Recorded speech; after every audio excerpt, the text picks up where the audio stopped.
Yeah.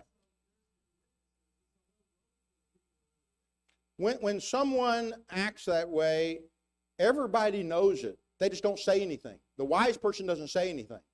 You see, we've seen it in the church as well. That we have a problem. There's always a problem. So you don't have to worry about which one you're talking about. There's always a problem. Okay, I mean, have you ever been in church where there wasn't a problem? Anybody? No. See, so I mean, this is the way we are. So there's always some kind of a little thing coming up, whatever it is. I've never seen that it was ever any different, you know. And so you have people doing things. Does everybody know who's the fool and who isn't? It doesn't take very long, but the wise keep their tongue. Okay? But you don't, it's not like you're ignorant of the fact that the person has no clue what they're talking about. I mean, that doesn't, you know, most of us then, we have this nice little sense of us, we just kind of exit, side door right, stage right. You know, very quietly. We don't say anything because we're hoping maybe something will, you know, work out or whatever, and we sure don't want to get involved in it. That's for sure, because then we're on the receiving end of the pool. You know, but who says, I don't know anything about it? Well, that means they haven't come to church for the last 16 months. You know, I mean, because they don't know anything about it. Well, that's good. You're a fortunate one. A fool will not change. We're on page 4 at the top. Fool will not change. 26:11, 27:22. Like a dog that returns to his vomit is a fool that repeats his folly. Do you recognize the quote? It's one of Jesus's. That's disgusting. But it is also true. It is also true. It doesn't make my love for dogs any better. Crush a fool in a mortar with a pestle along with crushed grain, yet his folly will not depart from him.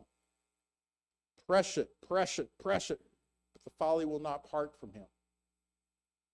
You see, it is too ingrained. The fool is too ingrained with it. He won't let go. It's, you know, maybe in this Proverbs 27:22, after having thought about it a little bit, we may be proven a fool, whoever. I'm not talking about somebody, just whoever. A fool will profess an opinion. We saw that a minute ago. And they can be absolutely proven without any doubt wrong. Will they let go of the opinion? Nope. They're going to hold the opinion. I was thinking, me and Dad were talking the other night about a Bible study he had in Belgium years ago with a priest. He was retired. He was a nice guy, really nice guy. Dad studied with him and studied with him. And finally the priest said, you know, you're biblically right. But if I'm baptized, I will lose my pension. What was more valuable? The pension. To him, this pension was more valuable than losing his soul. And that was hard. I mean, that's hard to figure that a mind, a good mind, because not all fools have bad minds. In fact, you know, I think some fools have really good minds because they got to keep telling a different falsehood all the time. You know, they got to remember them all. They must have a pretty good mind. But they won't let go of it. Even when proven, when it's shown, when it's clear, we just won't let go. The wise person seeks the counsel of how to treat a fool. Condemnation is ready for scoffers and beating for the backs of fools. Okay, maybe so, Solomon. Let's make sure we do the beating somewhere other than in the building. I remember, a number of years ago, children aren't disciplined like they used to be. You know, in church buildings in the past, children need discipline. Well, let's haul them out into the foyer and we're good with it. And if they scream good and loud, it'll give everybody else an example.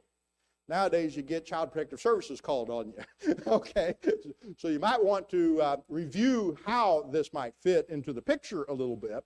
But I can recognize the value of Solomon's thinking that the argument, of course, is that to just let it go is not always the answer as well. So just let it go. Sometimes we get frustrated with the fool, but to just let it go and not ever say what is right can also be a detriment to the picture. Do not speak in the hearing of a fool, for he will despise the good sense of your words. No matter what you say, he's going to twist it wrong. You see that, and that's one way we know that it's a fool. Because you could say it absolutely accurate, correct, beautifully, and they'll say just the opposite, or that's not what you meant. I don't know how many times I've seen this. Sometimes somebody will come up and say, will you forgive me, right? And the evidence, they'll say yes, but the evidence is no, never, just by the way they act.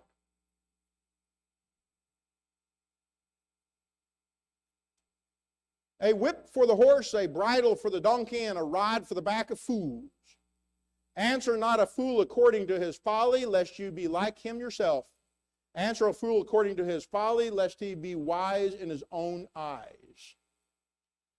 Sometimes, this is just maybe an illustration that sometimes we get caught up in things as well, even if we're wise. And we'll placate to the fool's thinking a little bit, and guess what? We might think in our mind this will help, but what does it really do? It just eggs him on. Just eggs it on and on and on. Sometimes that is not the best approach. But don't let it go. But note the fact of what happens. Yeah. True. Like one who bids the stones in the sling is one who gives honor to a fool. Binds the stone in the sling is one who gives honor to the fool. Like an archer who wounds everyone is one who hires a passing fool or drunkard. Like an archer who wounds everyone. Everyone gets hurt when we placate to the fool in the picture. How fools use wise proverbs. Oh, don't you like this one? Proverbs 26:7. Like a lame man's legs, which hang useless, is a proverb in the mouth of fools. Like a thorn that goes up into the hand of a drunkard is a proverb in the mouth of fools. How they used proverbs. You know, the devil, maybe the greatest fool of them all, sure knew his scripture. You know, I hear people say sometimes things like, well, you know, whoever, they know the scripture better than I do. You know, some fools do. They know it far better than we do. We're Christians, but they know the scripture. And they know it so well, and they have twisted it so long. And they're so good at it because they practiced it, the foolishness of it, over and over and over. All right, wise people store up knowledge is where we will pick up next week. That's the last one on our list there before we get into some more of the traits. After this one, we will then start a topic. So we enter the topic section of our study in Proverbs. We'll pick up there next week.